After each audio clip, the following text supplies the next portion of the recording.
All right, so I want to show you guys how to use mental models, or my attempt to use mental models in this book, The Great Mental Models. So I want to apply this, it's kind of blurry. I want to apply this to chess. So I just started reading this. It's really interesting. So basically, what does he mean, mental models? I mean, basically like ways that we understand the world, right? I guess you might call it heuristics or patterns. In chess, obviously, a bunch of it's about pattern recognition, right? Just like engineering or whatever field it may be, and then how we apply those patterns to unique circumstances that are in front of us, right? And a lot of it's about avoiding blind spots, right? Because he talks about the map versus the terrain. Well, a map is just an approximation of what the terrain actually is. The terrain's always changing, and he talks a lot about being able to adapt. So kind of things that I talk a lot about. I really like the phrase simplifying complexity, which he also uses. So it's kind of stuff I've used in my teaching a lot. A lot of it might just seem real simple, right? But sometimes these simple things, these concepts like maxims, right? If we could take them and we could, use them to understand the world around us or whatever discipline we're in, or chess as like our laboratory, I think it could be really useful. So I just want to delve into that with you guys through Chess 960 games. Let's see how it goes. So what I'm going to do is I'm going to go ahead and open up Chess 960 games, and then I'll play like 3-minute games and just tell you about the mental models I'm using during the game. And then I'm going to go ahead afterwards and just map it out, just kind of sketch it out what I'm looking at. So let's see, let's go ahead. I'll share screen on that and get started with some games. All right, we got some Django Reinhardt here. I love Django Reinhardt. So in the background, pretty good. I got a good night's rest last night. Got a run in, so ready to go. And also keep in mind that when I'm talking about mental models, so I think I mentioned patterns, right? Pattern recognition, but it's beyond that. I guess it could also be something like, well, is it process elimination? Is it cost benefit analysis? I mean, it's essentially what is the best model to use in a given situation. And well, he describes models as lenses. Which lens are we looking through? Are we looking through the lens of minor pieces, the battle of minor pieces? And yeah, so it's chess specific, and it's just whatever is in our mind, whatever is in our mind, our experiences, what we've experienced, and then he talks about vicarious experiences. What have we experienced through others, which usually is through reading or watching videos, watching other people's games, whatever it may be, and yeah, and you can apply it to whatever field you're in. He talks about being multidisciplinary, which I'm a big proponent of. I've talked about that in terms of this kind of looking at certain comments of Susan Polgar's, where she talks about staying in your lane. And now he does talk about how does he describe it? Not sphere, kind of like your area of expertise. Know what your area of expertise is, but at the same time, he says if you look at a lot of Nobel Prize winners, they drew from different disciplines, kind of like big thinking. Yeah, it's definitely like one of those big thinking books, like the theory of everything sort of thing.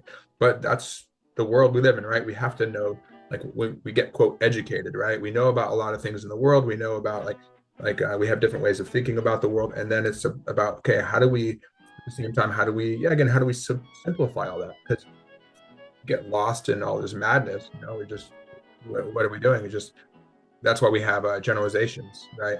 But yeah, it's just like any generalization. To what degree is it useful?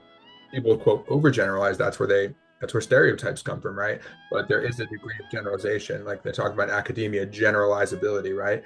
So you do want to be able to generalize. That's what creates theories. So it's essentially if we talk about theories, theories have limitations, right? Um, so he talks about something that might be just a given, gravity, and we don't have to be an expert in gravity necessarily, but we just know it's a given. Obviously, not everything is so cut and dry, right? Gravity. Okay, so let's just jump into it and see what happens. And I think I'll have this be a series, just talking about mental models and how they apply. So we got 3+3 rated. Sure, why not? And what I want to do, so I'm using Zoom. Zoom is great. You can just create a kind of a whiteboard on the side, not the quote whiteboard, but one of the benefits of Zoom is obviously you can superimpose your comments on the board or on whatever. So I can let's say I fill in an area white or whatever on to the side of the board, and I can I can jot down stuff, or on the board itself, I can make different kind of Venn diagrams almost. We can play around with that. All right. So say good luck. All right. So 3 plus 3. So I'm going to give a gist of it as I'm playing, and then I'm going to delve into it more afterwards. But just what's my intuition? Okay. Whatever comes up, I'm going to say it. I'm going to get started here. Any weak points? Okay, let's just. I don't. Oh, there is a weak point. What was I thinking? What was I thinking? Here, I should have looked at that. Good thing it's not going to be. It's not going to be applicable here. That is a weak point. Okay. We'll keep it on it for that. As for whether it's applicable, as for whether it's attackable, it would only be if a knight were to get there. But I don't see that happening anytime soon. You castle easily. Yeah, it's not a big deal. But I just should have seen that. So essentially now that, okay, now I'm drawing from sort of the theory or the model of the Sicilian. To what degree does this resemble a Sicilian? Well, it could certainly resemble a Sicilian a lot. Now, a significant difference, though, is that if this were a Sicilian, I wouldn't have that much control over f4. Okay, he's attacking the pawn. Now, I want to defend the pawn while bringing out a new piece. So the focus is on sort of a defense attack balance kind of mindset. Yeah, I want that f4 square, so I can defend the pawn while unleashing the piece. Kind of not attack, prepare to attack kind of thing. Okay, so now he wants to bring in the knight, and I think about how do I be efficient in responding to that.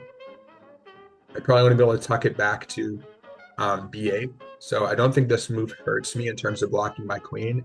It actually enhances my control over dark squares. Now we have control of squares concept. We have the dark square concept. See these?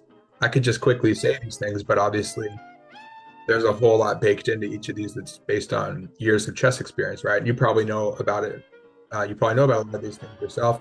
And if you don't, great, then hopefully you learn something. But it's just I want to show you the process that I'm using. Now, if I go knight f4, and then again, just based on my knowledge, so I can't quite explain everything, I suppose. But it's just how I'm thinking of it, right? Just that's the main idea here. Not all just to explain every single concept, like to break it down, but I could do it afterwards. So after knight here, they can challenge me and take back, hit the knight. That's kind of annoying, although I don't want to see f4 really. Bishop f4 is possible, but I'm also going to see knight d5. I'm just going to bite the bullet and jump into f4. So I want to blockade the pawn. Dark square control. Now they are pounding on that point. Do I guard more or do I move?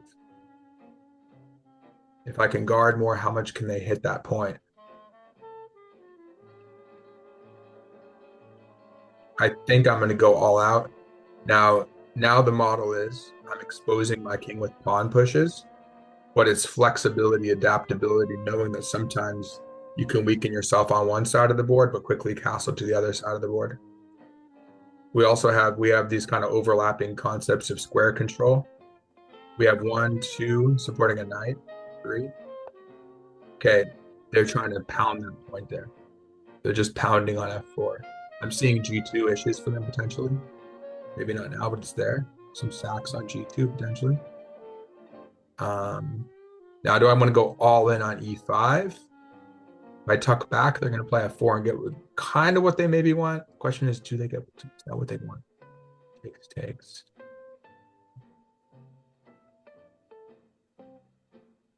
Oh, well, yeah. They want to go hit it hard. I'm defending it hard. Also, you can see some unleashing on there. Again, working through the dark squares. But really, my game is about a point. One key point. Okay. And then we talk about attackers versus defenders. The concepts, these are heuristics, right? Just another element. Oh, and now they have made a mistake. And the very simple heuristic of the fork. Winning a pawn and forking. Now, I should have looked a little more, knowing that they can take this and maybe check or whatever, but that's not happening right now. They might have something there, I don't know. But that's where we might see taking and check, and then I can escape with a check. Or they're just taking back.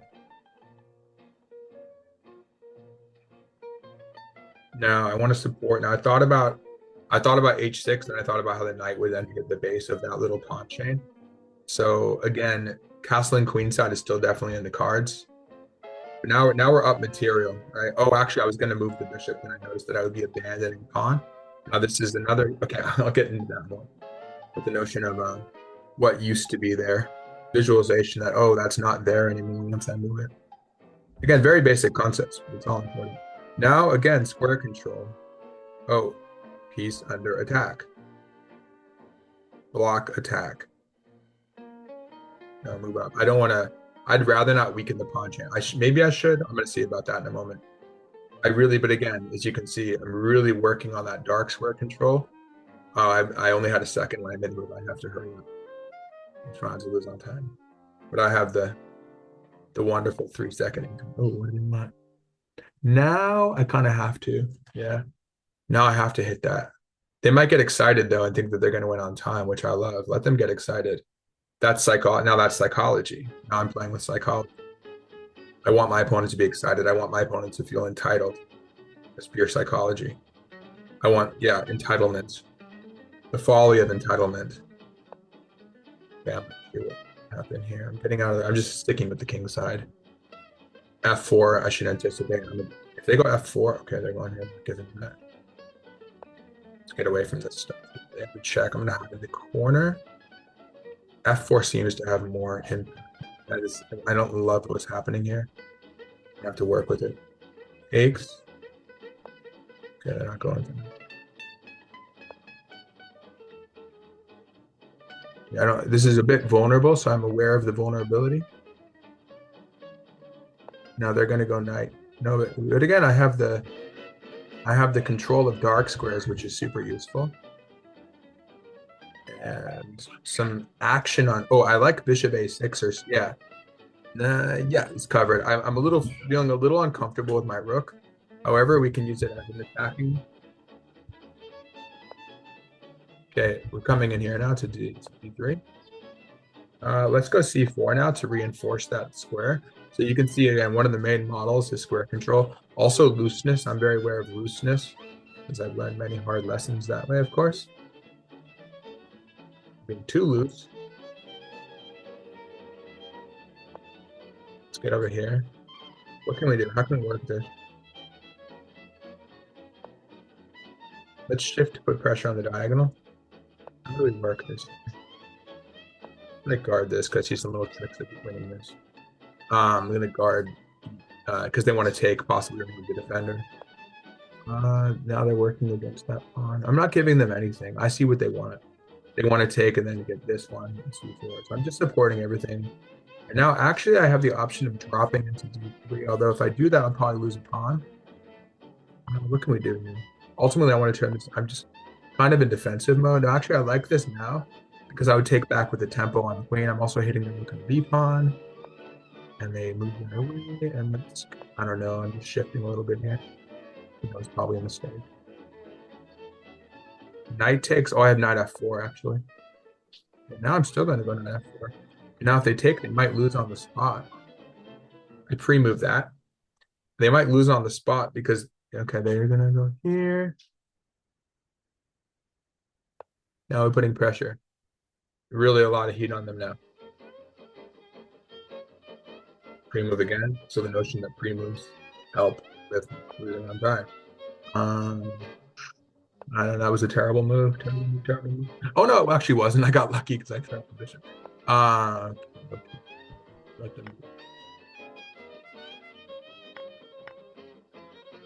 Two pieces is generally good. Two pieces for a rook. I like that generally. Oh, I could have taken this. That's okay. Now I'll take it. Okay. This looks a little dangerous with the queen coming. They're going to be sensing danger, but also knowing. Now I want to kick it from here. I'm sensing some danger for me, but not a ton. But there's a lot of danger for them as well. I'm not even sure what they can really do here. They can come here. Now what I'm going to do is I'm going to do a little defense and attack. I'm covering it. Well, that's already covered. Now I'm hitting this point on e5. Now rook f4 could come quickly. Okay, they're supporting. I gotta make a move. Gotta make a move. Okay, that's not a great move. It's okay. Uh, I'm gonna go now that I have time to think. I'm gonna shift here to hit E5. It's gonna collapse now.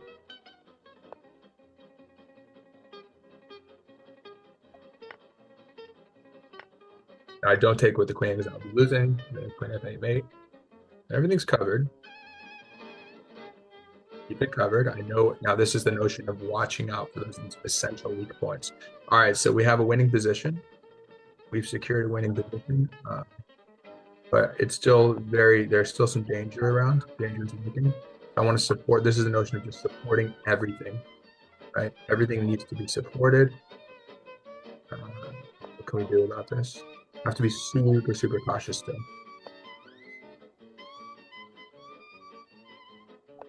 Now I know they can reach the back rank, being aware of all of the opponent's possibilities. But most importantly is that diagonal needs to be covered. I lost my time. But I think it still had some instructive value. I'll rematch them, but this time I'll move a little quicker. Yeah, obviously it's winning, but you can see what they've done is they've still made me think a lot because even though I'm up a bishop, what is it, 1, 2, 3, 4, 5? Yeah, it's a winning position, but I was about to go queen e6 though. Well, they can play a queen check. I'd have to go back with something probably with the queen to not walk. Oh, otherwise, see, I can definitely get in trouble though if I'm not careful. I'm sure there were a few ways to finish this off more easily, but I think a lot of this was the concept of defense and attack. It's funny. I actually didn't notice that I didn't notice at first that I was trapping the bishop. I was thinking quick, but I got to get a little bit more warmed up to be able to play on the anchor. But I felt all right about it. I mean, I retained the winning position. Well, you can see the analysis board real quick. And then I really want to focus, again, mental models concept. Yes, it's like -4 is worth more than a piece up. We can see if it ever, no, there was never a blip. It was just completely winning -3, whatever. I botched it. So it doesn't like G5, but whatever. We're not going to focus on computer. So okay, here's what I'm going to do. So I'm going to go ahead and, yeah, whatever. I lost on time at the end. I think, yeah, still lots of material to work with there. I want to kind of experiment with this idea. I think it's a good one to experiment. Okay, so actually what I'm going to do is rather than looking at all the computer moves, I'm going to white out that space. And that's where I'm going to kind of jot some things down. I'm going to white out both.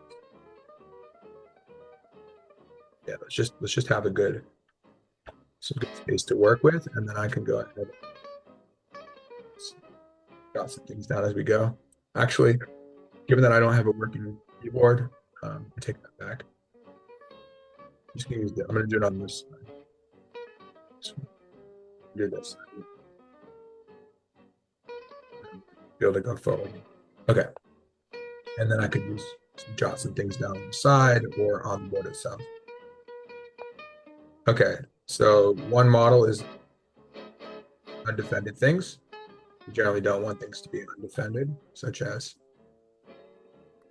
the h7 and h2 pawns. So just being aware of that. I was slightly annoyed with myself for looking at that because you just want to be aware of each game. Sometimes that can be relevant. Like they say, sometimes in chess 960 it favors white having the first move where they can attack a weak point like that. So if there is a point like that, you want to simultaneously defend and attack it. So I think I'm going to mention that concept immediately, because you see this model of the attack and the balance of attack and defense. Really important concept. Again, it seems so simple, right? But this is something that's going to lead to it's going to affect my decision making, right? And so many things are going to be baked into that based on experiences of needing to defend, of completely ignoring defense. So first thing, got it up here. Attack, defense. I suppose I could say tension or balance. It's a balance, really. I would say balancing attack and defense. But, yeah. Oh, wait. Back. EALA ends. Okay. I think it gets the idea across. Okay. So attack, defense, balance. All right. So that's important. And obviously we see, again, I can already mention it. Discussion of weaknesses. and color complexes. So this is important because it's really a heuristic. What do you mean color complex? People ask about that a lot. And that would inform some of these decisions without needing to calculate everything, right? So just knowing that I'm working to control a complex or a network of colors. I mean, squares on one color. Okay, let's go back to the game. So now I'm thinking of looking at the chess 960, we begin with randomization. So we're talking about openings we're familiar with, right? It's completely random, right? Obviously, 960 different versions, chess 960.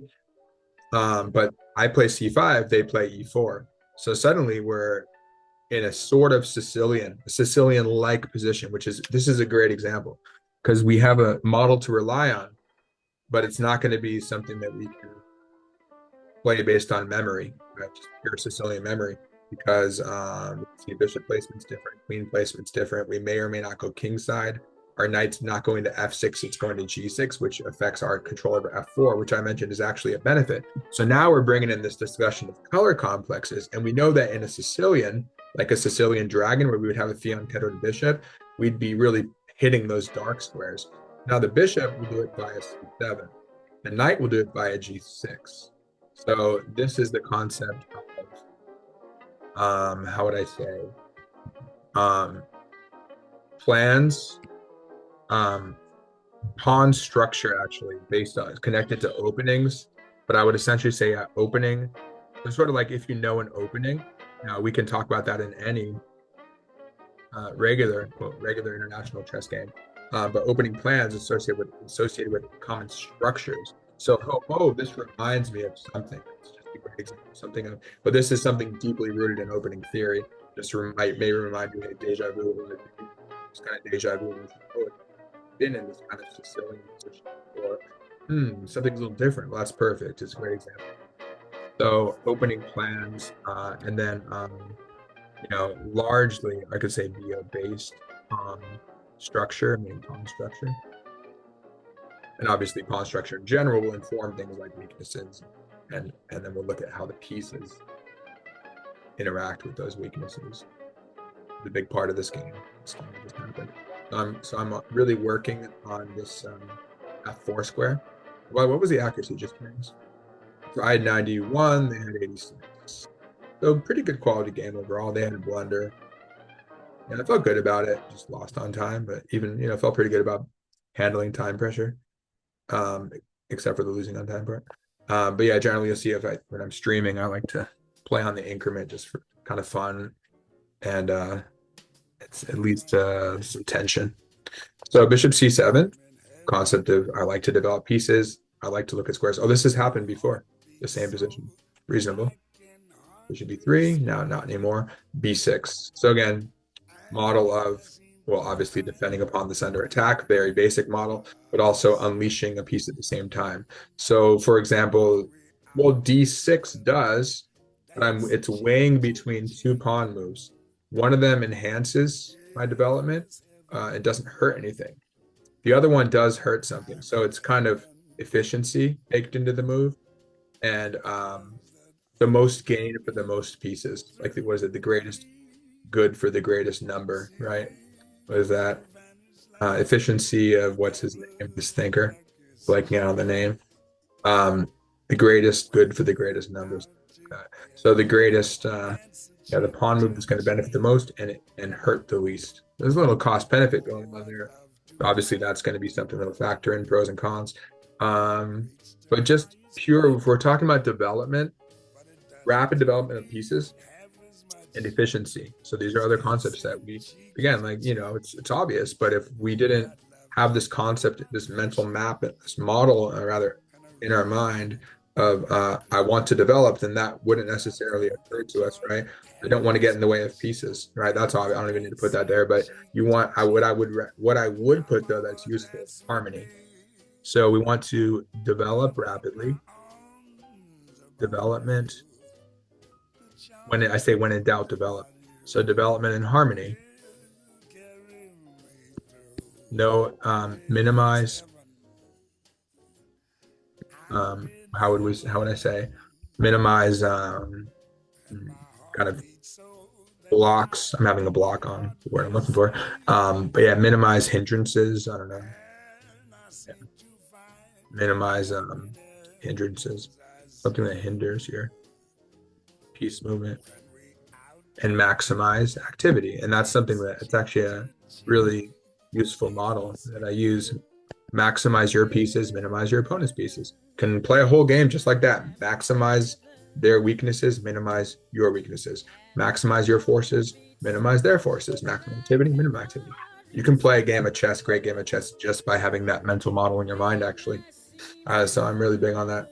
Minimize hindrances and maximize, I'm saying, just fluid piece development. I'll just say activity. So those are informing us so far, that those are informing my decisions. Just anything that informs decisions. And I have to make decisions quickly, right? So I have to draw on these things. So far, I haven't had to weigh out a ton. When the tension increases, I have to really weigh things out. Now I ended up doing knight c6. So essentially, what I'm trying now, I'm playing around with where the pieces should go. So minimizing hindrances. Now I know that the queen is being hindered, but I also know that it's not permanent. One, it's not permanent. Two, it develops a knight. Three, it anticipates the knight move by them. Obviously, if they go knight c3, I have to look at them coming forward. So the notion of I look at their most active pieces, and I'm preoccupied with those pieces. I'm not preoccupied with the queen, probably not the bishop, the rook, or the other rook, but I'm preoccupied with the three active pieces. So the model of that.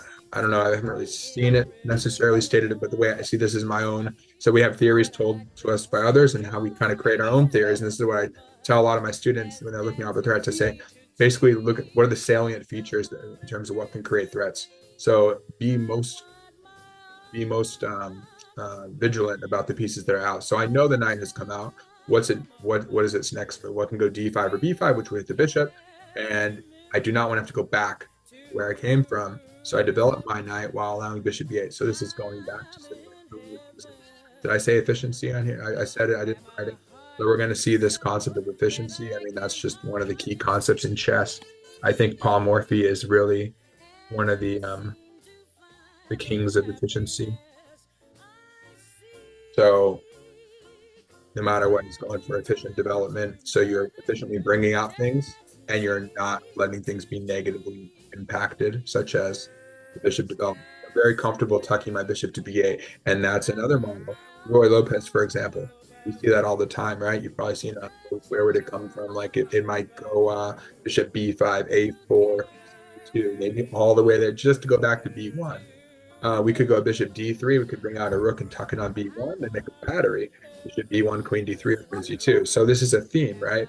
This is a common motif or pattern, and I'm fitting that specific pattern in with the general notion of efficiency and not blocking stuff, and thinking about what my opponent's most active piece wants to do to me, how wants to mess with my developments. I'm looking at that. I know that's covered. So I don't even need to think about that too much, because I know there's a rook and knight there. Now when I castle, you never know. But right now, not an issue. Let's proceed. The efficiencies. The computer likes white a tad. Pretty even so far. Okay. Oh, we're coming back to this. Has been played before. I mean, pretty natural moves. That'll be funny if I played this before. Who has played this? We have some 20. Oh, in 2023, we had 2304s. Two 2304s played each other. That's funny. And we have a 2301 defeating a way lower rated player in 1892, Dr. Gonzo and Blefalt. And we have Nikolaj and Victor Penat. That's interesting. And then we have the loss. So it's a win, a loss, a draw. Interesting. All different time controls. That's funny. So we have it runs the gamut, right? So now knight f4. Okay, so this is what I was aiming for, right? So square. Okay, one square control. So I can probably just keep touching on these. So one is square control. Two, we have two attackers, one defender on that point, so we know it's safe. Three is knights versus bishops. I'm okay with him taking out the bishop here. He's probably thinking that whoever they are, they're probably thinking they don't want to do that. Four, I could see the strength of the pawns rolling. So I'm trying to stop that from happening. So I want to blockade him, and also I can anchor further with G5. Then I'm going all in, committing to this. But look, I look around and say, where is their play? F4 is their play. E5 is not going to happen. G4 is not going to happen. I just win the pawns. F4 is their only play. They've castled. They've everything is almost everything's out. The queen is wanting there a bit. Ask yourself, like Agard's model, what's my worst piece? Huge part of it. Agard, by the way, since we're on it, Agard's model. If you read positional play, one, what's my exact order? What's my worst piece? Two, where are the weaknesses? What is three? Worst piece, weak. Oh, obviously, what is my opponent trying to do? Actually, that's number one. What is my opponent trying to do? Two, what's my worst piece? And obviously, four, what's my opponent's worst piece? Three, where are the weaknesses? So this is really his mental model. That's the right. That's the map. What's the worst piece that would inform Queen A1 to C1, and that goes hand in hand with development, right? So these are all things. If you just use these things, you can go pretty far. Now, obviously, as I alluded to, color complexes, I have an understanding on that based on years of experience, reading when I was a teen, was torn a bunch of textbooks, a bunch of chess books back in the day, the cusp of everything being taken over by technology as a millennial. So there, I did probably, I don't know, probably nowadays I would be just doing more of Chessable courses. But back then there was World Chess Network and Larry Christensen's lectures on attacking and how to handle the orangutan, like going D5 and E5. E5, remember these things, right? This pattern recognition, it sticks with you. So color complexes, he probably talked about that too. And probably Jennifer, you used him against me because she was trained by him and she crushed me using the light squared complex around my king. And I misplayed a line in the English, which is a reverse Sicilian, and that allowed me to play. And I had the quick D5 break, which is the reverse of an accelerated dragon, where you want to go for the D4 break for me is white in an English. So you see, it's all patterns applied to novel-ish circumstances. Oh, you have white now in an opening that usually black plays. So we apply the novel and we flip it. We reverse it. Okay. So we got 4. Okay, now I guess we're quote out of book. No one else played knight f4. People played e6, knight d4, and queen b8. It likes knight f4 third, and queen b8 likes second, and e6. Okay. So knight f4, queen c1, g5. So as you can see, it's just an all-out. It's a brawl for the f4 square. Now the computer may not love it, but I know it's a little weaker, and I'm aware of them. But it's an argument. We're having an argument about a plan, an argument about a square. So that's a concept, right? I really want to stick to my guns. This is a model. I guess you could say that's a model. I have something in mind. I'm going to stick with it. It's very important. Because there's also the notion of flexibility and adaptability.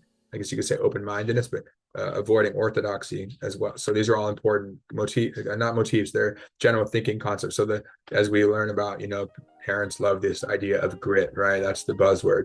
So you're gritty about the idea. And even if you get in trouble, whatever, you're going to stick to it, sticking to your guns. So I'm going all out operation for control of the F4 square. Remember I mentioned later on, if they were to take, I'd take back and unleash my rook.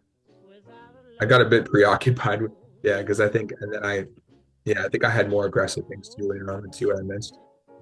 Okay, so now by going knight c2, it really doesn't like it. Actually, I was anticipating this. So the notion of anticipating enemy threats, just like knight b5. Again, what are the salient things that are out there? I got to look for knight hops, both knights, and I got to look for bishop captures. That's not an issue on c5. That's the issue f4. I can go queen b8. I didn't look at that earlier. I'm like, oh yeah, I have that available to me now, right? So I could really just harp on that f4 square and the whole diagonal, which intimidates them from moving the g3 knight, because they definitely don't want that to happen. And then, I take h2 and the rook lifts up and all that good stuff. Right? I wouldn't even have to stack the bishop to get in there. So g5, knight ce2. Yes, they should have hopped in and been more aggressive, so seek to maximize, and they did not maximize, although they're fighting for that square. And now I go queen b8. It says second best move, but it really thinks there's a big difference. And now I'll tell you why. Maybe you'll think of that. Why not e5? I didn't like it because I give them the f5 square and I blocked my bishop. So it definitely wasn't my inclination. But then again, there's the computer saying smash with d5, take over the center. and then I can chop that with the bishop, and hey, then I can castle queenside. Super efficient. Obviously, the the salience of controlling the center, that should come first. But now, if I were to, I looked at it, I did think about that for like 10 seconds, and I didn't really like it. Maybe less than 10 seconds, I just missed it after looking at it. But this is a tension between two models clashing. So one model would be, well, it would be control of a square. It would be central control. Versus, we're going back to harmony and minimizing hindrances. So there you go, right? Tension is a great like tension between two concepts in wrestling. This idea of, do I want to play e5, reinforce f4? I am going all out for it. Well, I suppose that's why I chose it, right? That's exactly why I did this. It says second best move. It really doesn't like it compared to the first because there's a big differential there. But queen to b8 just reinforces the square and it doesn't block. So from a human perspective, I actually prefer queen to b8. Maybe there's an objective reason based on what the computer gives us. And then we also have an analysis, the model of utilizing what the computer gives us, but taking it with a grain of salt. And you learn to really, like, the more you do this, it helps if you have a lot of knowledge, because if you don't have as much knowledge, then you're relying on the computer to spit the knowledge at you and be spoon fed. So you want to combine your human knowledge and your intuition, what the computer gives you, and like if it's clearly saying a 0.2 versus 1.3 about it's like 100 cents upon loss, right? So it clearly thinks one's better, and then you say, well, why? And then also the notion of being curious and checking assumptions. In this case, computer's assumption. Why is that the best? And we're not just gonna buy into it, right? So this, but I'm sticking with the idea of harmonization, harmony, the idea of reinforcing a piece on a diagonal. That is a battery, right? Pawn c3. Well, now the moment they did that, well, within 5 seconds, I was like, oh, good, I'm taking that. So I went, well, it was 21 down to 18. So that means I made it on 15 seconds. So what, that was like 6 seconds spent. But right when they did it, I say, wait, okay, I'm highly, again, attentive to this knight and what he can do, because it's my most aggressive piece beyond the battery and maybe the rook opening up. So I have a lot of ideas of opening stuff up against their king based on the X-rays. And of course, I'm like, well, I know that was strong before, but it was only because the c-pawn was there. So this came up in another moment later on, the idea of looking at a position and thinking, oh, d3 is fine. And we, some of my students, myself, this happened to me, of course, sometimes you look at the position and say, oh, d3 is fine. But the moment you make the move, you're like, oh, I shouldn't have touched that pawn. Now it's hanging. So it's kind of a recency. I guess I could say recency bias in terms of visualization. Recently, everything was, recently there was no such thing as inflation. Everything's great. Let's go off the rails, right? Let's have tariffs. That in that case, now we're talking about historic, back at history and saying, well, it didn't work in the 1920s. Maybe it'll work in 100 years later. Well, I don't know. I mean, like, probably if you're using history as a guide, it doesn't work, but then you have to apply, all the different factors. And no, it still doesn't work, probably. The rotten fruit is a testament to that, and the crashing economy, but that's another matter. Then you get into the whole economics and models there. They love their models. So queen b8, c3. So now d3, okay, but again, it's so sort of a recency bias, right? This has become very soft now. The moment they play it, I notice a pawn chain has been voluntarily not broken but shortened, I suppose. So it's only a 2-pawn chain now. The knight loves that. He's looking at that. The notion of thinking of a knight like a radar, green squares to light squares, boom, I'm popping in there, getting a fork. Now I actually did think defensively as well. The moment I was like, you know what, they can take g5 later, and they can like maybe come in here and get my exchange back. But I said, you know what, I only have 21 seconds, and I like the fork. I pick up the pawn. And then I actually thought about, this is another model, the notion of them not taking my knight, and actually they should have done that.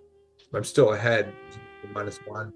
This black is up 150 centipawns, right? As if I'm up a pawn and a half, basically, in value in the computer's binary mind. So this is the notion of, a piece captures something in my territory, and I don't have to take it back. And we might have like this mutual desperado, and yeah, that's what I calculated. I calculated that I would cough up the knight on f3, mess up their pawn structure, then I would probably deal with this afterwards. Yeah, rook g6. So I kind of like get this weird sort of castling situation. Rook, which is not too different from what happened, actually a little tighter than in the game. But certainly, it would be a messy situation, but I'd be up in exchange. But I wouldn't have to lose the exchange because I'd cough up the knight and I'd be able to preserve that. No need to give it back to them. So then we get into the value of, oh, when should I lose an exchange, when not? I'm happy to take the exchange. I took a pawn. I didn't give up my bishop pair, which is important. So then we get into like minor piece models of knights versus bishops, as I alluded to earlier. We tend to like the bishop pair, but of course that's a big one. Minor pieces. When does this model apply? When does that one apply? We like the bishop pair. We also like outposted knights on d3 or knights that fork and pick up the exchange. So, and I would generally, though, I would be more likely to give up a knight to win the exchange than a bishop in general. This is probably a good example. However, the knight was useful in guarding the f4 square, but it is what it is. It's left the diagonal. And as we see, that has consequences. And I was aware of that. And the moment they took back, I said, all right. And it's funny, I actually looked at these two moves and the computer doesn't give a huge difference. It prefers h6. I didn't go h6 because of knight f5. I did think about that. But it's the notion of, okay, we want to guard that important pawn. We don't want to lose a pawn. 1, we don't want to push and let them in and get the exchange back. 2, 3, we want to reinforce dark squares. 4, we're going to do so in the way that probably doesn't give them a target. Now, at least in my thinking, I was like, well, h6, they go knight f5. Now I have to babysit the h pawn. Oh, but I didn't look deep. Give me hopefully in a few more seconds, I would have looked a little more and seen, oh, that looks nice. Now they want to trap my bishop. Now is the notion of the Bobby Fischer bishop trap thing. So interestingly, though, I don't know. I mean, I could hop in. I could just go back somewhere. Let's say I go like here. And now we have a very common notion of a pin. This gets really murky. I'm just curious what would happen here. Oh, we just pounded that knight. Okay, they move the king away. We can check them again. Check them again. They go this way. Then what? What is going on here? Wait, where did this come from? Oh, I didn't even look at the fact that we were challenging the queen. Okay. Now, if they had taken, and if we had taken, I love it when kids know the grammar and they don't say tooken, and they say, I'm like, good job, you said taken. Bishop takes d6. Now it's interesting. That's a whole other topic of being good at picking up language and applying it in novel circumstances. Same thing as picking up basic chess patterns. Then you can apply it to create poems and so forth, just to describe the way the world is. Now we describe the way the chessboard is with our moves. So something like that. Okay, so f6. Now I'm being pseudo-intellectual, right? Rook to g6. Well, I have to be consistent with my website, which is chessprofessor.net. So it's just tongue in cheek, but yeah. Okay. So queen goes to d5. Now, very basic pattern. My opponent creates a battery and they're trying to checkmate me. So I'm like, okay, let's block that. So we don't, yeah, I could blow everything by not doing that. So let's block. Wait, what was this? It was knight. Oh, my bad. No, the mate was here actually. Yeah. But 95 would deal with that. But let's just keep it simple. Let's kick the queen. Then we centralize because it's just a good place for the knight. And here's the notion, actually, Silman gets into this a lot. Jeremy Silman talked about the artificial support point. So technically, it's not a weak square, because a weak square would be if the pawn, for example, had moved to f5, and if there's no ability for the pawn to attack it, get rid of it, we would just take it here, right? So there is a pawn there, but like, for example, if the pawn were back on g7, okay, then they'd easily kick it. That's specifically why I have g5 and f6 in there. Well, it just happens that f6, no, but f6 does reinforce those points. So I'm playing very clearly a dark squared game. So that enhances my knight. Gives a nice bit Fischer game. Fischer has a knight on e4, and he gets like his, doubles his rooks with g4. So then if f5 is played, he'll take and unleash his rooks. But it's based on building a strong knight. I think he had white. Yeah, he had white, I think, in that game. So knight was on e4, being reinforced by g4. Knight's on e5, reinforced by g5. I've had a nice game like that too. And I remember I was talking with Jeremy Kane, actually. It's on my team. and the DC Chess League, and he liked what I did with G5. It was specifically like he commented on it because for him, pattern, he's sitting board over, right? He looked at it like, I like what you did there with 95 G5, and this is a Queen's Gambit accepted. That's another story. But it's just kind of funny that I played the same guy 3 times. I had black all 3 times. Queen's Gambit accepted, won. Queen's Gambit accepted, I won. Third time I played it again. Of course, I shouldn't have tried it again because, of course, I know he'd have some preparation. I blundered a pawn. He ended up winning beautifully in a rook and pawning him with that one extra pawn. But yeah, that's a good lesson. Actually, don't play the same thing 3 times unless you're playing a world championship match and you're having a theoretical battle a la Karpov versus Kasparov. So knight goes to e5. So again, like I only have 4 seconds, right? So this is a good example, right? I'm purely relying on these heuristics, these mental models. I like to have a knight in the middle. Now, a lot of this is purely defensive. I'm like, look, I've got the extra material in the pocket.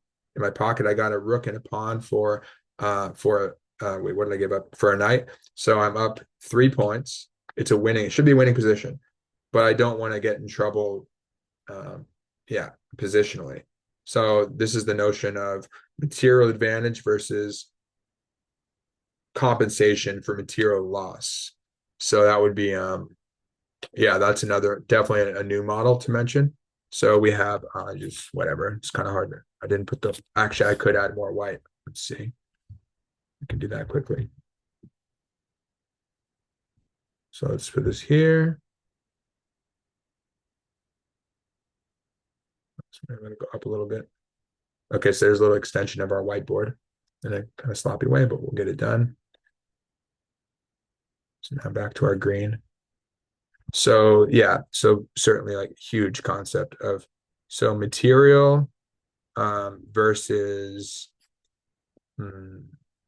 let's say position, which would be positional, let's say positional compensation. Well, when you have a better position, that's giving you positional compensation. I'll just say parentheses compensation. So when is there enough compensation for material? And a classic example of that is the exchange sacrifice. Because it's like, well, it's a piece for a piece. It's just a stronger piece. I like it better in Spanish, calidad, the quality. So if you're down a like if you like ganar la calidad, I should say like la calidad is the exchange, right? So rook against a knight. So it's a better quality piece. Where's the exchange? What do you mean exchange? Is an exchange for a queen for a rook. No, specifically we're talking about knight or bishop for a rook, right? So I'm up in exchange and a pawn. So materially winning. But again, if I give them enough compensation, in this case, it would mainly be via some kind of attack on my king. Then the material is moot, right? So let's see. So this is a lot about this is activity combined with defense because you don't want to passively defend. You still want to stay active. You can't just say, "Hey, I'm going to count all my beans. You know, I got my nest egg, and I'm just going to go like." No, you still got to fight. You want to consolidate though for sure. I'm pretty close to that. So part of that was King G7. It says King G8. So this, that's moot 3.3, 3.1. I'll look at the computer in terms of, if there's a huge differential between the top few moves, or if my move is much worse, that's about the same, right? That's moot 3.3, 3.1. 20 centibon loss, and that you can give it more time, it might not even care. But the heuristic is the model of getting off the line of fire, pretty simple. And sometimes you could bring the king up a bit, like G3, King G2. I think of that as like kind of grandmaster style. They'll do that a lot. Knight E G3, like as they approach an endgame. Okay, so now we're seeing a weak square on H5. Probably could tuck the king. I did that on the next move. So I'm like, well, let's cover that. And let's also keep an eye on H2, which is a target. They go bishop C1. And now I tuck my king away. So just the notion of, again, prophylaxis, really huge. That's a huge concept. Okay. Now, okay, I just need the arrows there because I'm using my tablet version. So I'm just going to go ahead and I'm going to white this part out. No more computer. Okay, fine. Only insofar as we can see it doesn't matter. We could just see the bar. We can just see what its evaluation is, but without the moves. Okay, so now what were we on? Back to the arrow. Back to the writing. What was the concept? Prophylaxis, that one. Yeah, pretty important concept. Not that one. We want this one. Prophylaxis. Karpov talks a lot about that. Prophylaxis.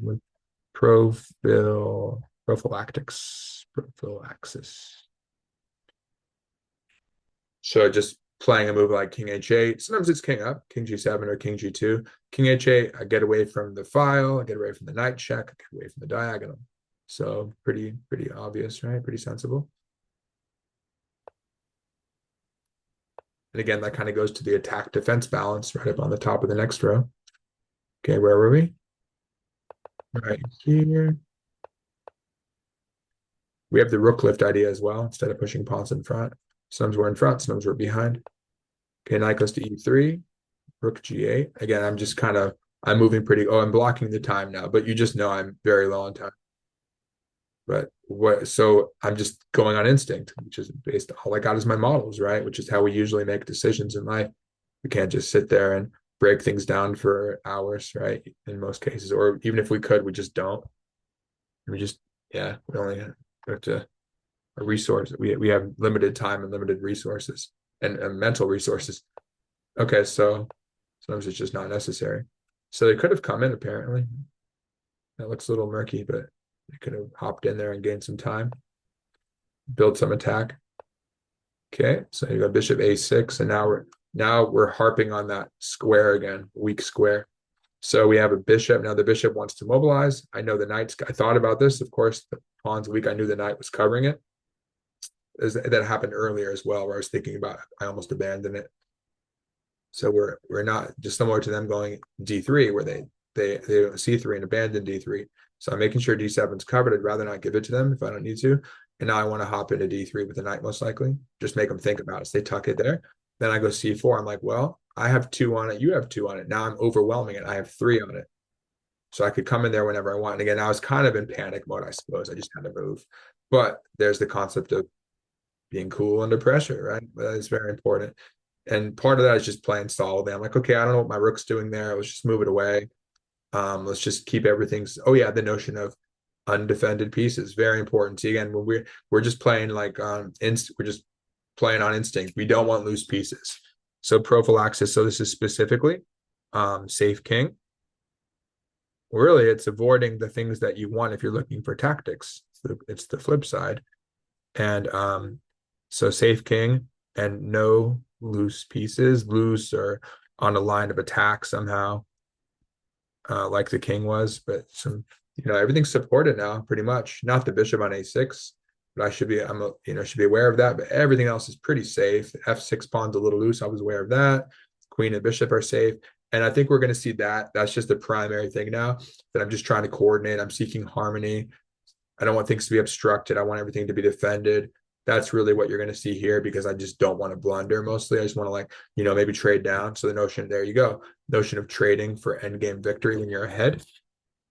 That's an important model, of course, because and sometimes it's not the best thing to do, but trading for endgame victory when you're ahead material.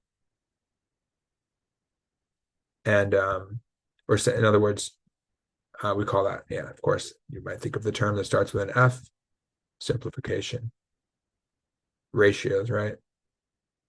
And he does talk about, he gets into volume 2, physics, chemistry, and biology, volume 3, systems and mathematics, volume 4, economics and art.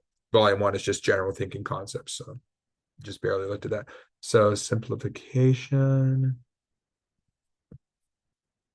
And then think about the ratios. So the ratio of your force, increases as you trade down more and more.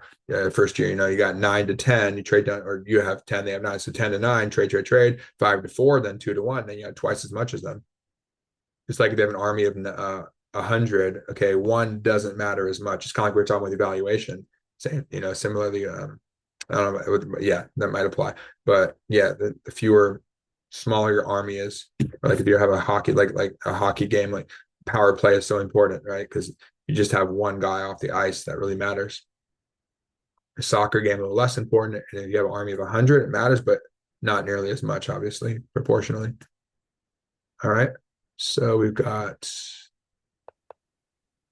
bishop e3, makes sense. You can see their pieces are kind of stumbling over each other. Bishop's blocked. This knight's in the way of the bishop. They're just playing real tight, just trying to hang in there, really, but they don't. I'm not giving them anything. That's the thing. Anytime they want to play f4, I could take it, and just like we learned from Silman and Bobby Fischer to do that concept there, and then you'd open up the rooks. So they could go for it, but they would also isolate the e pawn. and I'm blockading the e-pawn, which ensures that they can't open the bishop. I wasn't actually even looking at that during the game, but I'm only seeing it now that the bishop is therefore blocked. But that's just it's just an add-on benefit. So bishop b7, loose piece. See, yeah, I'm doing that, right? Bishop, rook into the g. I'm just not even thinking about that really. I'm just naturally doing it because I don't want these pieces to be loose. I made a couple just kind of pass moves just to get my 3 seconds on the clock. Now I thought about, then I noticed that they wanted to take this. So I just moved the queen to defend it. Like queen c8's fine too. I do leave the bishop undefended. And then I see this one, c4. So I actually go back and just guard it, which is fine. I kind of figured I don't need to, but why give it to them? Now they're hitting that point again. And now we're going to block and use that knight with tempo. And they ended up making the passive move, rook b1. Wait, he came from e5. Right. Then he's going to end up on f4. Okay, I don't know. Then I was just like making a move. I don't know. No, I'll tell you, no, I was covering f6 because I felt uncomfortable. Again, I really don't want to have to play right. I win a bishop. Yeah, actually, I kind of do want to play e5. Never mind. But it's funny. You know why? Because I wasn't looking at, I just recalled that there's not f5. Remember, they could have even gone f5 just to be able to take back with the other knight, lose one knight. I really don't want to give him that. But when you think about the whole system, the whole structure, they can't do it enough with it. Especially, it's worth it to win the bishop. They would get compensation for that, but is it enough? Apparently not. But I'd just rather not do it. I have enough material. I mean, if I win the piece, I'm actually up an entire rook instead of an exchange. But just again, the heuristic, fundamentally, the model is I don't want to add weaknesses. See, look, I want both. I want the best of both worlds. I already have that clinch. I have that clinch on dark squares. Now I'm clinching light squares, and I don't want to give up all those light squares. Look at that. I mean, okay, again, I win a piece. I didn't even notice till later that, honestly, I just missed that aspect. That's fine. If I were a GM, maybe I would see everything, but I try. If I have more time, and obviously it's an obvious move. I think we can find that e5 traps the bishop in this case. Because 93, there's lack of flexibility. They really are getting squeezed. So you can see their pieces don't have any squares, and I'd really rather not give it to them. So now we run into this idea of restriction. So have I kind of touched on that? It's kind of the flip side of prophylaxis because you ensure that they don't have anything, but it's just like a corollary to that. You want to ensure they're restricted. That means they can't do anything to you, and they're just going to be a quote. Sounds nasty, but they're going to be stewing in their own juices, as Silman said. Like a lot of his quotes. So yeah, but again, this is coming down to this weighing of material versus positional. Again, I just looked at it positionally. I'm like, I don't need that. I'd rather not. But I ended up doing it. I think it was more by necessity. It was of necessity and of it. Okay, now I have this knight f4, and now they have to worry about all this looseness themselves. If they take, it loses because I mentioned that because I take, I unleash those rooks, and I hit the knight simultaneously, and then g2 is collapsing. They don't want that. So they move that. Now I'm just figure I just put pressure on them, attack it 2 against 1, just see what they do.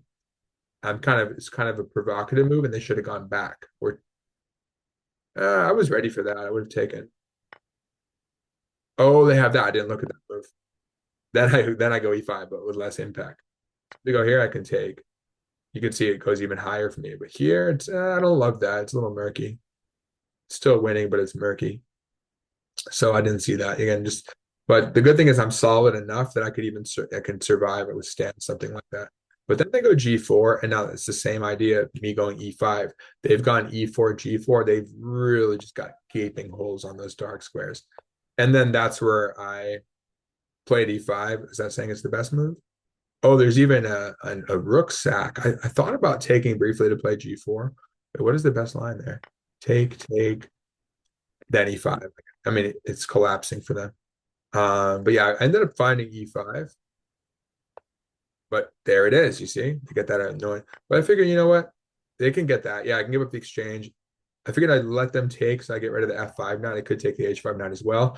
But we're getting we're already up in exchange. So in getting 2 pieces for a rook, we're actually up an entire piece at the end of it. And again, that led to a winning position. It's just okay, the dust is settling. We're having some trades. I could have just taken it. I think I ended up taking it. I guess the idea, though, is that if they take, the bishop takes, they were worried about h2. They have to bring the queen back or play h3. So they just push. I'm like, okay, let's just trade some stuff. Yeah, I could have taken first. Whatever. No, this is fine. Take. Okay, so totally winning position. As you can see, it's spiking up here. And yeah, it's just, what are we at? Pawns 1, 2, 3, 4, 5, 6, 7. 1, 2, 3, 5, 6. So we're up 4 points, right? Up a pawn and a bishop. But now the main thing I'm aware of is that they have all this stuff. Like I looked at Queen F7. I said, okay, if they go, I was prepared for Rook F8. I figure, okay, they get some stuff in there, but nothing I can't handle. The main thing I'm aware of is obviously I'm aware of the invasion or a battery and H7. So that's why I didn't, leave. I just stay with it. I'm not going to fall for that kind of thing. Just like I wasn't going to fall for Queen F7 mate. Same idea with the battery of those two pieces. Okay. So I go for, I didn't like this though. So I figured, hey, I have an opportunity. Let's just kick it out. And then again, watching the battery. Oh, I could have snatched the pawn, but that's there. So I just tuck it back. Again, I know I have a winning position. I had 6 seconds on the clock. I just want to stay safe and I'll take what I can get. When I see something safe, I'm going to take it. I'm going to consolidate. I'm looking to consolidate my forces. I don't like my loose bishop. I don't know exactly why I went bishop c8. I think it was I forget. It was to get it out. And I think it was also like I had to make a move. And yeah, it's interesting. And I noticed that if they take, I could take e5. It's weird. It's funny that it says that's a really good move. I forget exactly why, but okay, whatever. He wants to unleash it right away. T5. I would really like to go on B7. Can't get there yet. Actually, interestingly, yeah, when you play D5, when it opens up, then you go bishop B7 because if they take, oh no, yeah, the pawn's gone. Then you'd have bishop takes check and you'd pick up the queen on B7. But I would like to get it there. Okay, now we're just concept again, as I mentioned earlier. 3 attackers, 2 defenders, overwhelming a point to win it. And then now this felt a little loose to me. Again, as you saw, I was always winning. It never went to a losing position. I know it felt loose though, because I have the notion of back rank weakness. So funny enough, it looks like I went after it. Now I should probably just ignore it, but it's fine. And obviously another thing, well, I can drop a mate in 2 different ways. Queen F8 mate, Queen H7 mate. So no, we're not even going to really entertain that. So I saw that. Of course, I take with the bishop. And now look, it's a winning. Now the dust has settled for the most part. They're trying to overwhelm weaknesses, right? So they're trying to make my queen leave because she has to cover F8, H7, and E5. So I'm a little bit tied up there, but I know that Queen E7 is safe. Once I have this move in, I'm good. See, I know that I have interdependence here. This harmony going on. Queen guards bishop, bishop covers diagonal, and queen guards H7. So no mate, no nothing. Only thing is back rank stuff. I have to watch out for that. But even yeah, that could be a thing. But they can't reach it. They could hit the bishop, but yeah, I have to watch out for that. If they got in there, then I go back. So I'm aware of everything they can do. And the moment I get the chance, I'm going to start my counter attack. So I was actually looking. That's why I felt pretty good about this. I actually did this all right. And then sometimes I'm just making moves, like bishop A6. I'm not sure. Again, just like bishop C8, I was kind of shuffling with it a little bit. I was a little worried about that. So I tuck it back. I didn't even look at that. Again, I was thinking defensively now because I'm like, look, the notion of you're up and you got to shore things up. You're up material, you're winning. This is now attack. Then this goes back to the first thing I mentioned, attack defense balance. I'm leaning heavily on defense right now. If nothing else, I'm like, look, defend, defend, defend. And that's what I did while they're thinking I'm anticipating like a sort of network of pieces where everything is, I have this like map in my mind where I know this is guarded, this is guarded, this is guarded. But obviously I also know that I would like to counterattack them at a moment's notice, as soon as I get a chance. Okay, there they go again. Okay, what are they doing? Well, thinking for our opponent, right? Their model is, hey, I have a battery and I have back rank mate ideas. I'm hitting weak points. I've got my annoying pawns. So certainly it's annoying. And that's why I lost on time, actually, because they're keeping me busy. That's good. They did a good job at that. Okay, there I go shuffling again. That hurts a bit, but it's still fine. And then I made the right move. I mean, because I needed that, right? I get my bishop out. Now, this is still fine. I knew this is where I lost on time. No, not yet. Yeah, they could have gone here. What was I going to do? I was going to bring the queen back. And now if they go bishop D7, you can't take it. Just go bishop D7. And yeah, they can't trade queens. That's losing. But see, the counterattack is going to come very quickly. Moment I get the chance, if it's safe, boom, I'm going here to D4. I'm going to check him. I'm going to mate him, right? It's coming pretty quickly. But there's really, again, I have a little bit of time here too.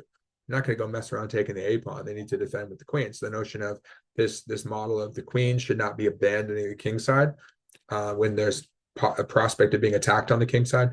So you can go, so like being greedy, pawn picking, bean counting, when that's going to hurt you. Queen takes c4, bishop d7. I'm just getting it out there, defending a loose piece, keeping everything tight. Queen d5, and that's where, oh, I thought I played queen. I was clicking on queen e6. Would that have been bad? No, I think it's okay. They could check me, and then I would just go back. I mean, I don't think they should take. Well, would I take the bishop? I don't think I would take the bishop. No need to mess with that. Yeah, like I said, I would go for this. I'm guarding it, defending, attacking. Now I want to, the moment I get a chance, I do want to deal with this awkwardness. Like I mentioned earlier, I was saying, oh, I could have taken the inch pawn. Sure, that would have made my life easier, but this makes things interesting. So now there's this move. Check and mate. Boom, boom, like I was talking about. Boom, boom. Where's the mate? I'm going to take the bishop with check. That's fine. Check. And we come back again. And then we're going to go. Oh, we can't go. Oh, I almost blundered in my mind. I blundered in my mind here. Boom. Game over. Wait, where's the win? Oops. The win. Just moved it. So, yeah, that'll be a mate. So, yeah, I was just keeping it tight. So I was going to go queen e6. They check. I was going to go back. And I don't know what they do. I mean, again, if they go there, then I would go here. Like I mentioned, this is a good square for the bishop. So sometimes you get a little bit loose, but I can tighten it up again. Now, I don't want to leave the diagonal. They can't do anything about it, right? They go back. There is bishop f5, but let's say I didn't find that. If I hadn't found that. Almost, yeah. What else do I have? It's really annoying, honestly. I have to find it to that. This is the notion that tactics flow from the superior position, and a lot of times the way you convert that winning position into a victory is via tactics, right? So you build, tactics, finish the game. So if I play kind of I've been playing more mechanically, like, okay, let's improve, let's stay safe. But yeah, that is the tactical blow. I don't really think I needed it. I think the way to avoid the tactics, I mean, that's what I've been doing, right? But I think the way to have avoided that would have been to just, to take the pawn. I think I just didn't look at it because, again, I'm looking at battery. Let's stay safe, right? I sense danger. Don't lose. I'm in loss avoidance mode. Good book, Art of Defense in Chess. To complement Art of Attack in Chess by Vukovic, Art of Defense by Soltis. He's a great author. I have his book, Pawn Structure Chess, also. So it delves into like the models of different opening systems. So you're thinking about the Karoslav family. He calls it, one chapter, he calls it the Karoslav family. And then also there's a chapter about it's basically English/Sicilian. So it's great in terms of thinking of models, not just, oh, let me memorize an opening or even know the plans of a given opening. That's the most important thing, right? But let me look at them in terms of systems. So it's great modeling based on openings, based on pawn structures that arise from them. So if we have chess 960 games, like I said, we have a Sicilian-like structure. So we know certain plans, but we also have the ability to adapt based on the nuances, the slight variations of the position in front of us. Yeah, so just grabbing the pawn. Again, if I had more time on the clock, sure, that'd be great. And then I think I would find that move. And then what do they do? But the point is I'm using these heuristics these models to be able to handle low time, right? So it's like, it was totally winning, so I don't have to take that. It still wins either way. But this will kind of make my job easier because now that annoying wedge pawn isn't there. It was very annoying. They did everything they could with what they had. What do they have? Computers saying, rook out. There's that bishop c. I probably would have done that. Yeah. Because I'm not thinking offensively at the moment. I was thinking like this. I was doing moves like this. Okay, let's say they defend. And then what would I do? Don't abandon h7. Definitely not abandon. I like that. Let's try and trade queens. Let's say they avoid the queen trade.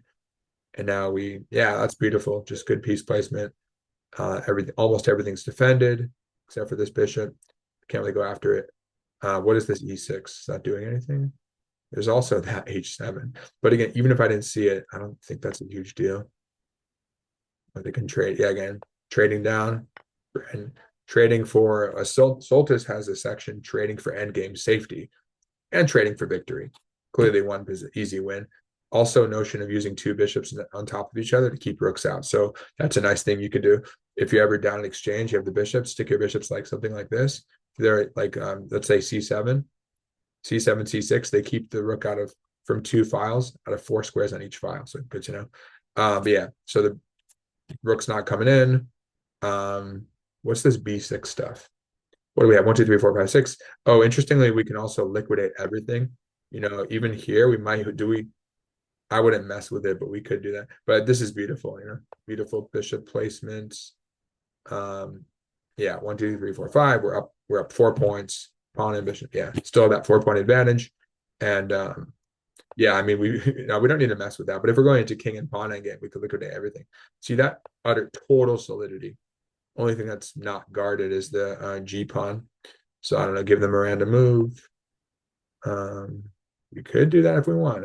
Whatever. Let's just see what it's saying here. Probably I would want to like bring my king out. Oh, we can't do that because F2.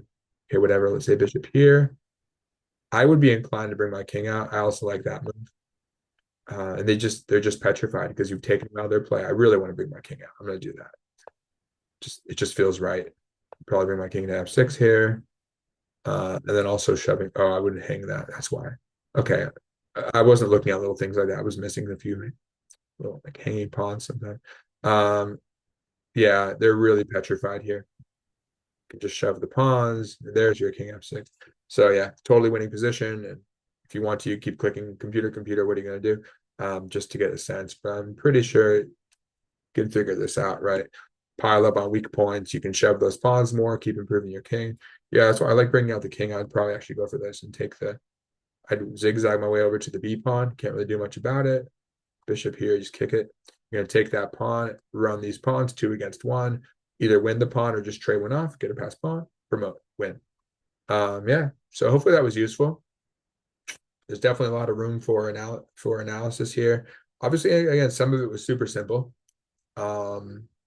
Balancing attack and defense, but it is a very important model, and it's the nuances of the model. So it could be viewed as kind of a Venn diagram: attack, defense, the tension between attack and defense. Of course, our inclination is to attack, which is why we're always looking at forcing moves. So we're always considering checks, captures, threats. Ideally, capture with check. Ideally, it's under the category of checks. It's a checkmate, mate and one, right? Check, and mate. So we got to look at the checks, right? You always have to think about that. And the inverse is to think about for your opponent. So anyway, hopefully that's useful, and I'll be doing some more of these.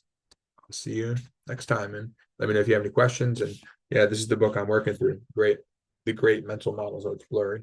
There it is. All right, so we'll get more coming. I'm gonna do some live 960. See ya.